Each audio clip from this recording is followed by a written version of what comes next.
La médisance est l'un des moyens les plus rapides de comprendre l'essence d'une église et d'observer comment les membres se traitent les uns les autres. Si vous allez dans une église et que vous remarquez que les gens parlent constamment en mal les uns des autres, critiquent la direction et se plaignent de tout ce qui concerne cette communauté, vous pouvez être sûr que la sorcellerie est à l'œuvre dans cette communauté, dans cette assemblée, dans cette église.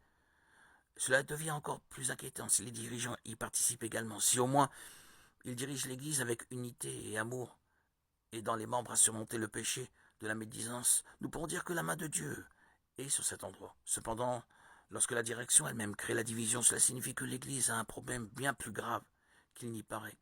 Lorsque Satan voit des dirigeants et des membres médire et parler négativement les uns des autres, il se réjouit car en réalité, il l'aide à accomplir sa mission qui est de détruire l'Église du Christ.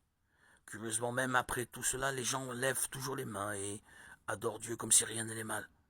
Cependant, le problème ne s'arrête pas là. Malheureusement, de nombreux leaders spirituels profitent de la confiance qu'ils ont des gens pour entendre leurs secrets, les étendre, les répandre à tout le monde. L'église devrait être un lieu où les gens peuvent chercher le Seigneur et trouver du soutien, un endroit où ils peuvent parler de leurs problèmes et recevoir du réconfort de ces leaders. Si cela ne se produit pas, c'est parce que l'ennemi est déjà présent à cet endroit. En tant